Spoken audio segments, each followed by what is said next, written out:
My father came back into my life when I was 10 years old and spent a lot of time with me.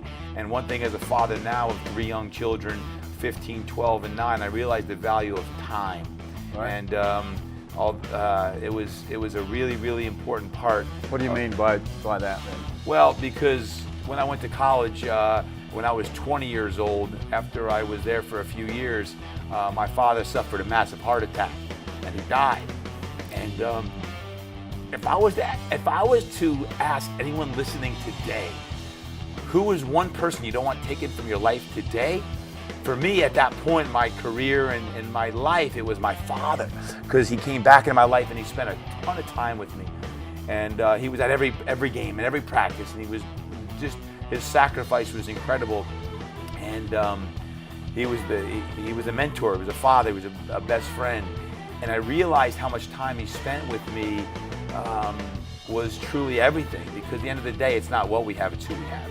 Right. It's not what we have, it's who we have. And I think about that now, and despite that was 1992 when he passed, the impact that my father had on me as a man today, as a leader today, as a business owner today, as a trainer today, as a coach today, and as a father and a husband today, of man, like, as busy as work is, and as much I want to impact the world, it really comes down to the family, my wife and my 3 kids, and the people I work with every day. It's who's in my life, not what's in my life, that most counts. That's very, and it's easy to, I know, like you, own business, and it's very easy to sort of lose those priorities. It's huge, and it's one of the hardest things I deal with. People often say, with all the things that you do, what's one of the most difficult, and by far it's the balance of business and family. Yeah. Like, I love my family, but I also love doing what I do, and I found my purpose in life. How do you balance those two then? Because I guess in your career it's a little bit different, because you're also helping people. You're not, I guess, sitting at a desk on a computer. You're changing lives as well. How do you sort of get that balance? Well, that's the hardest thing, because I'm a workaholic in the sense I love to work. I love to work because I love what I do, and I love changing lives. And maybe it's 1 email a day, or a text someone that I changed their life. Like, that's all I need to hear. That's music to my ears. When I hear that, it keeps me going. It keeps me writing books. It keeps me training athletes and clients and doing programs like this, Matthew. How do I do it? I'm very systematic in knowing this. Where your attention goes, your energy flows. I am very systematic in how I set up my schedule and manage my time. Part of managing time is managing your energy. And I have a color-coded calendar system that I use. I call Mellow Yellow, Blue Sky Time, Green Machine, and Red Tape. And Mellow Yellow and Blue Sky Time are 2 of the most important times. Blue Sky Time is when you're working on your business. Right. Stepping away from right here where we're at Fitness Quest 10 and working on what's my structure and strategy to help impact millions of people to greatness. That's my purpose. Mellow Yellow time is vacation time. It's time away with the family. It's working on yourself and going into the mountains or going to the beach or getting away so that your mind can relax, because your biggest ideas come when you're away from work. Right, yeah. So Blue Sky and Mellow Yellow time are important.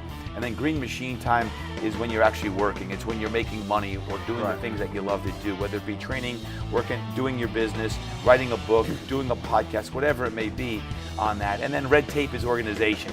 And I'm horrible at organization. Like, if you ask me, I'm horrible at that. I got a bad trait from my mother, bless her heart. She's still living. She's my biggest fan.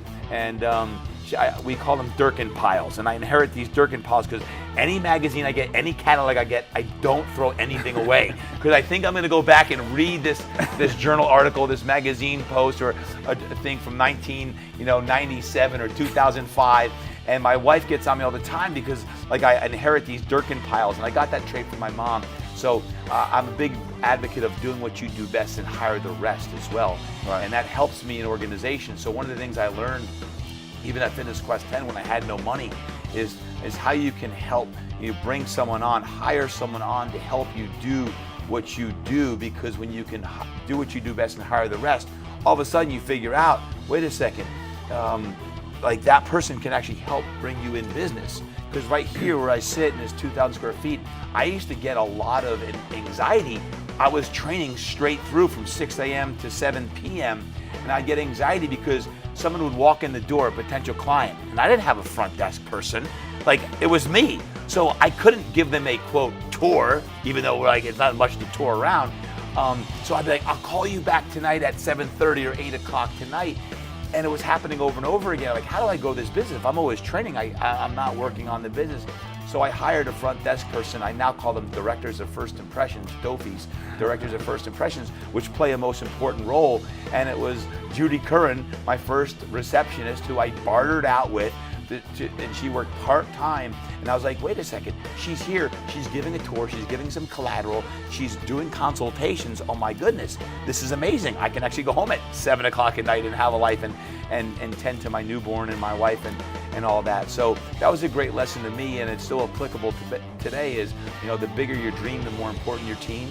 Right. The bigger your dream, the more important your team, and the bigger your dreams are, the more important your team is. And you know, definitely. for us, we've got 38 great teammates now, and I realize as my vision expands and I look at all that I'm doing, it's really important that your team is a huge part of that.